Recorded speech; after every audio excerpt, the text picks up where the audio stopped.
All of us, y'all, have been guilty of complaining at some point of another. But before the sake of the conversation of verse 61, but Jesus being aware that his disciples were complaining, I want to talk about two forms of complaining before we move past verse 61. Here are these two forms of complaining. There are those that, first of all, complain about everything. Everything. There are some people, I have never heard from them outside of a complaint. Never. I've never heard of anything from them. Any email is a complaint. Any phone call is a complaint. And y'all know people like that. They complain about everything.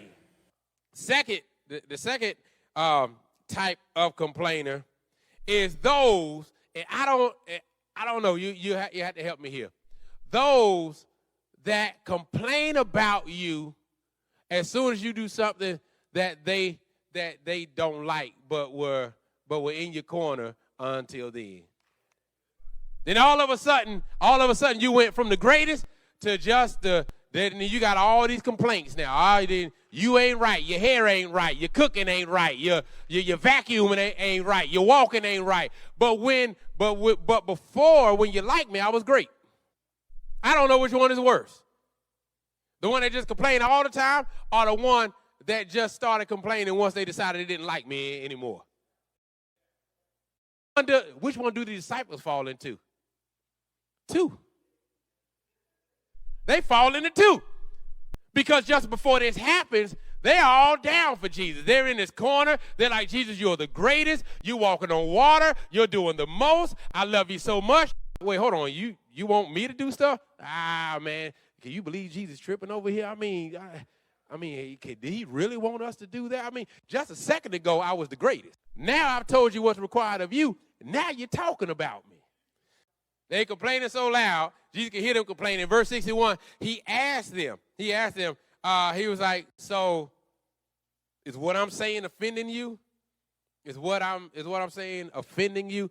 He says, then, verse 62 of John chapter 6, he says, then what if you were to see the Son of Man ascending to heaven where he was before? He's like, would you be cool with me then?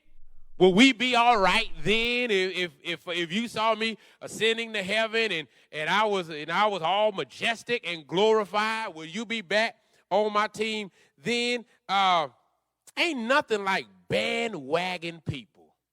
So Jesus was like, so if you see me doing those kind of things, you gonna jump back on the bandwagon?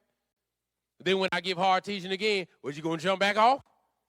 And then when I bless you, you gonna jump back on? And then when I don't answer your prayer the way you want, you going to jump back off? We're back and forth. We jump in and out.